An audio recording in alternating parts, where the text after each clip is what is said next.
Salut à tous, bienvenue sur les guidances intuitives de Mina Somnia. Je suis heureuse de vous retrouver et de vous accueillir pour cette guidance. On va se faire des énergies croisées tout simplement et voilà, c'est tout. Donc les énergies croisées, ce sont vos énergies croisées avec les énergies de la personne de votre cœur. Et si vous n'avez personne dans le cœur, parce que des fois ça peut être la personne actuelle, ça peut être la personne à venir, mais ça peut aussi parler d'une relation du passé sur laquelle il y avait encore des choses à comprendre. Mais si vous n'avez personne dans le cœur ou si vous n'êtes pas trop intéressé par le sentimental, bien sachez que ça parle aussi d'une façon, d'une recherche, je dirais, d'harmonisation entre deux parts de vous. Voilà. Donc on se prend une grande inspiration et on lâche tout. Alors, quelles sont vos énergies de base vis-à-vis de cette relation?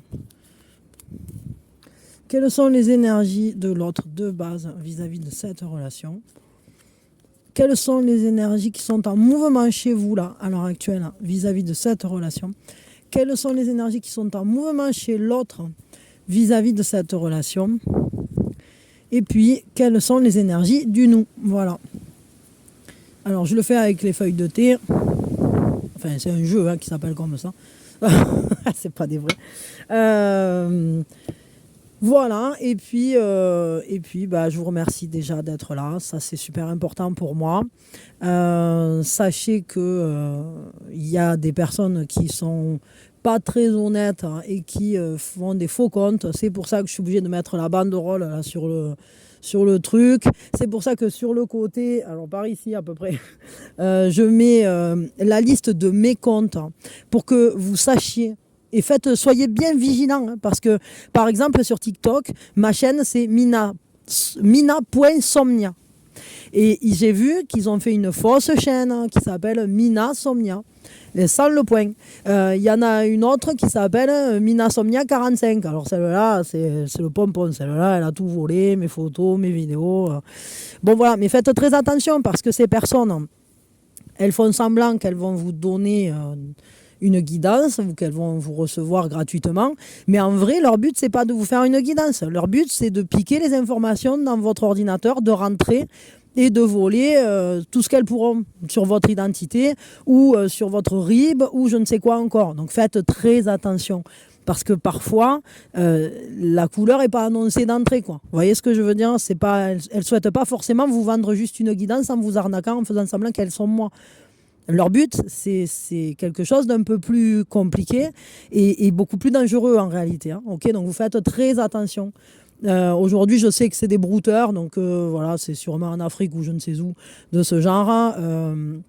Bon, ben c'est pas des personnes en tout cas très honnêtes et c'est pas bien du tout ce qu'elles font. Surtout que là maintenant, elles m'envoient des vidéos avec genre des bonhommes qui rient. C'est pas bien les arnaques au sentiment. Ha ha ha ha ha.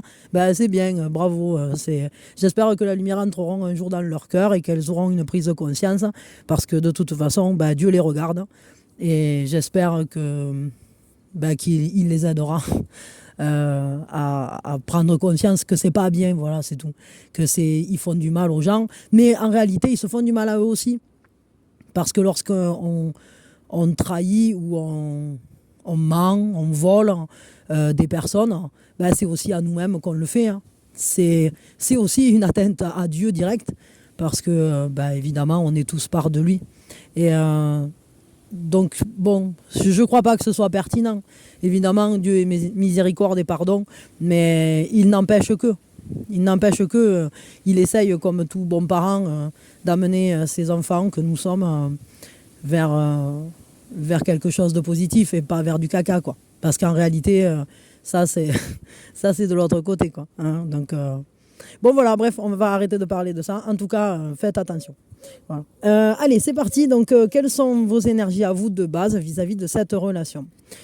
Bon, vous, lorsque vous entrez dans cette relation, peut-être que vous étiez en vacances, peut-être que finalement vous vous étiez dit, bon, allez, c'est bon, là, moi, l'univers sentimental, qu'on le tienne loin de moi. Physiquement et mentalement, on sent que vous aviez besoin de prendre une distance avec le sentimental. ou avec votre univers du quotidien, hein. Peut-être aussi que vous étiez en vacances au moment où ça s'est passé. Mais en tout cas, il y avait cette idée de je m'évade, je m'éloigne de quelque chose lorsque vous entrez dans ce lien. Quelles sont les énergies de l'autre vis-à-vis de cette relation de base? Cette personne, elle se sent attaquée, elle se sent comme si elle avait autour d'elle des gens qui travaillaient contre elle dans son dos, comme si on essayait j'allais dire, de lui faire du mal, justement. Peut-être cette personne a vécu des situations lorsqu'elle vous rencontre ou lorsque la relation prend ses bases, il y a cette idée de on m'a déjà planté des couteaux dans le dos, quoi. Donc je suis peut-être dans la méfiance ou dans l'inquiétude, hein. Et on sent quand même que les deux, peut-être vous avez pris des distances et vous avez dit oh moi je prends des vacances, et l'autre est plutôt dans une méfiance, quoi, et c'est pas très cool. Quelles sont les énergies qui sont en mouvement chez vous vis-à-vis de cette relation? Vous, clairement, vous essayez de vous tenir à distance de tout ce que vous ne pouvez pas contrôler. C'est-à-dire que tout ce qui finalement pourrait vous amener sur une pente négative, vous faire du mal, vous faire vous sentir dans une situation où vous seriez un peu insécure, vous vous protégez de ça. Donc, il est très possible que cet éloignement soit tout simplement l'expression de cette tentative de protection de soi. Vous n'avez pas envie d'être atteint ni touché par qui que ce soit, ou peut-être même par l'amour.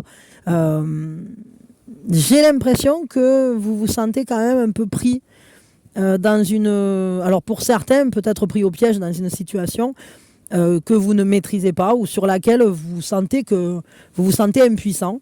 Pourtant, vous arrivez quand même à vous protéger, vous faites des démarches pour aller dans ce sens-là.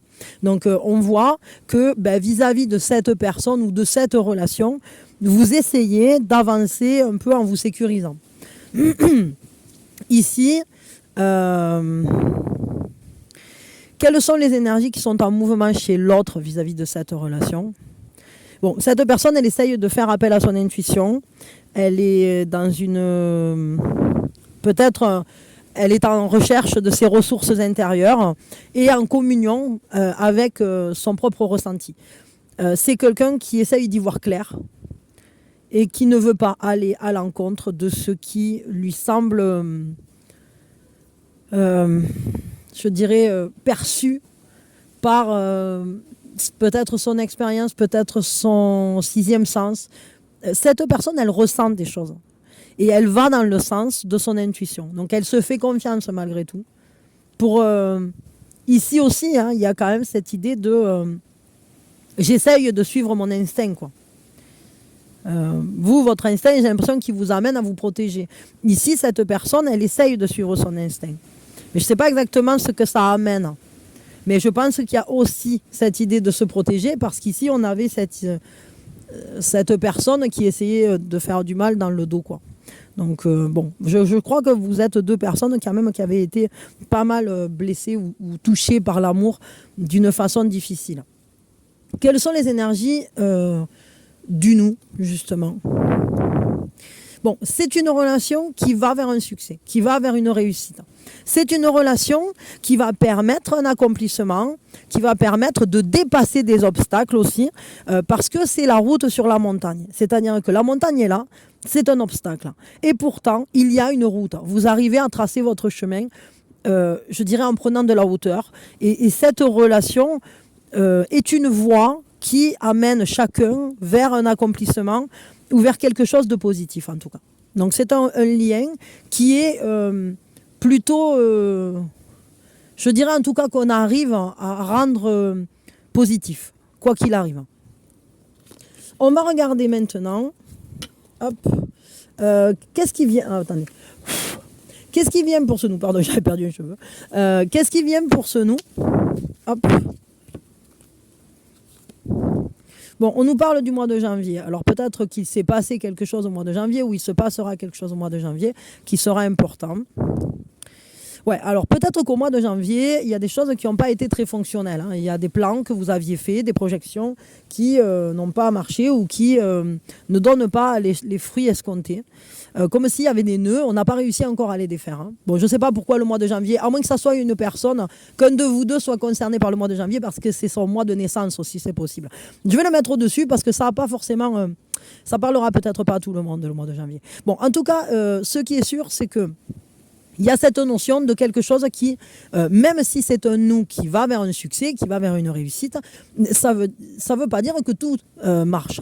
Et ici, on voit qu'il y a une manière de faire, un plan que vous aviez fait ensemble, des projections, des espérances, des attentes peut-être que vous aviez envers ce lien, qui ne fonctionne pas comme ça devrait. Il y a des nœuds et on n'a pas réussi à les défaire.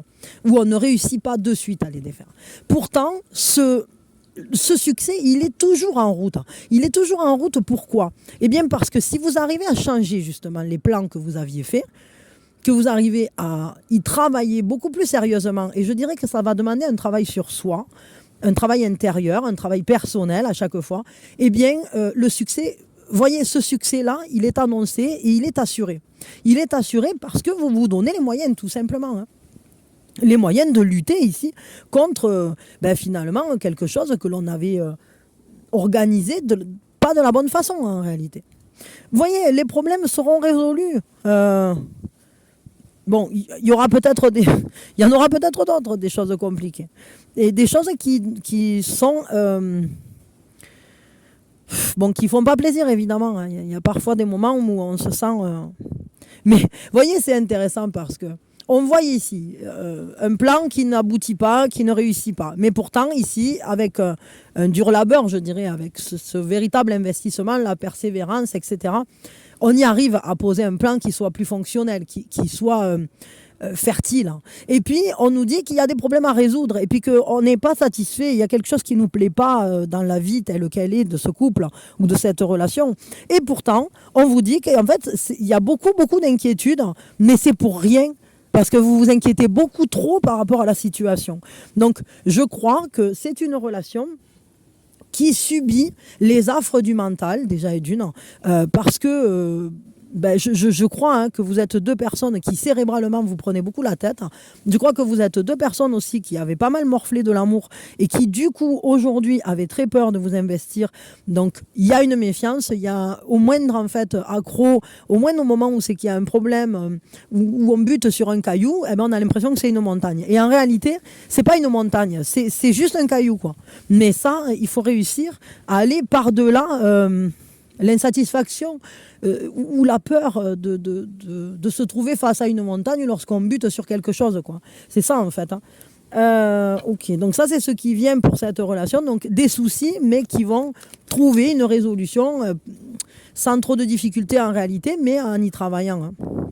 Bon, le mois de juin aura un impact ou aura une importance. Alors, je le mets ici. Peut-être que justement, vous vous rendrez compte que tout va bien, qu'en fait, les choses se mettent en place, etc.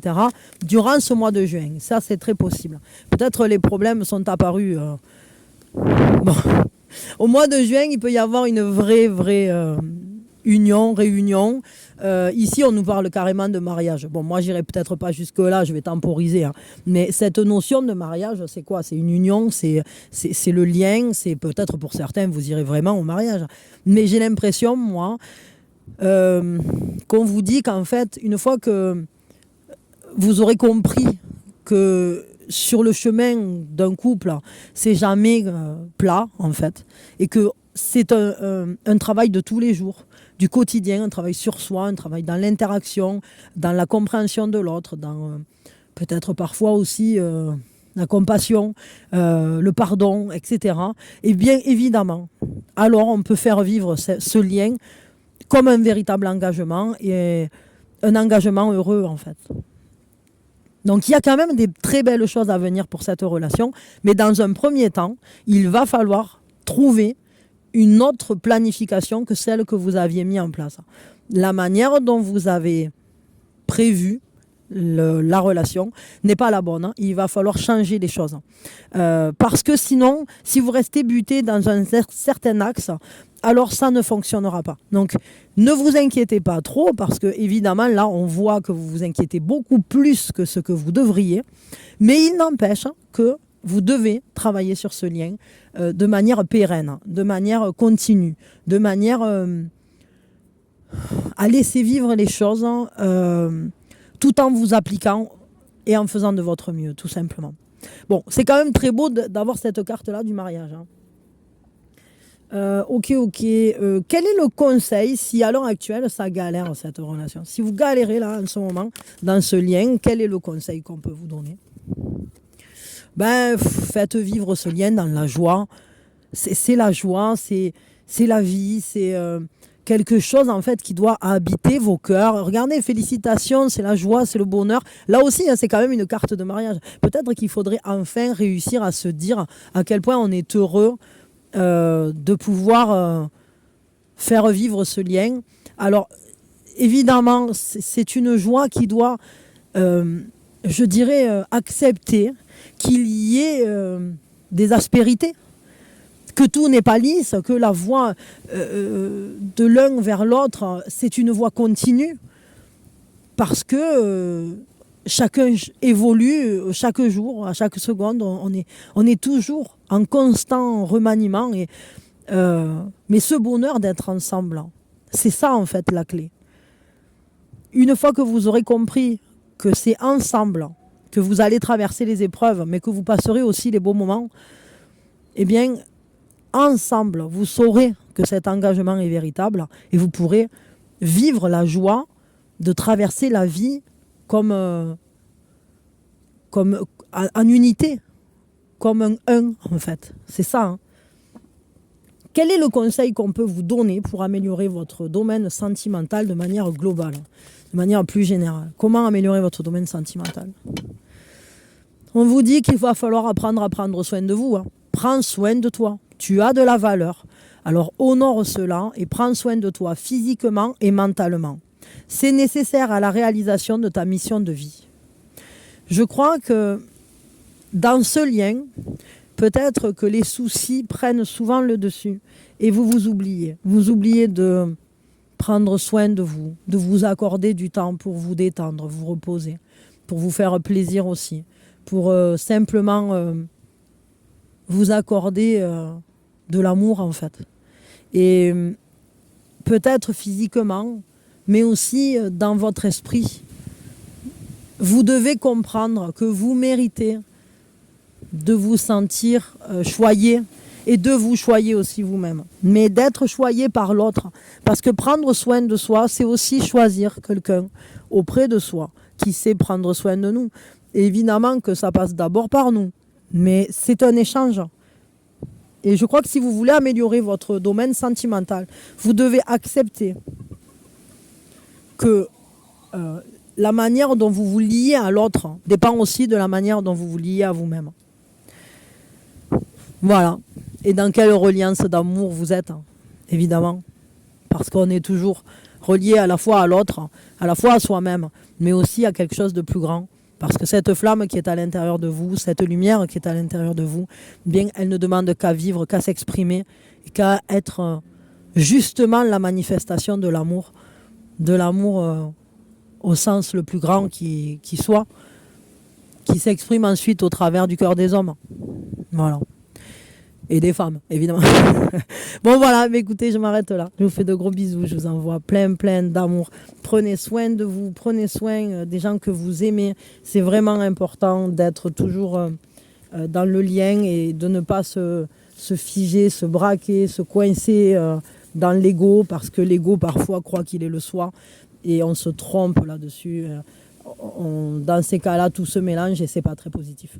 Donc essayez en tout cas de toujours rester connecté à l'amour, vraiment, voilà, en conscience. Écoutez, je vous envoie plein d'amour et puis je vous souhaite le meilleur. Et si vous souhaitez soutenir la chaîne, n'hésitez pas à liker, partager, vous abonner, devenir membre et voire même me contacter si vous souhaitez une guidance privée. Voilà, bisous et plein d'amour.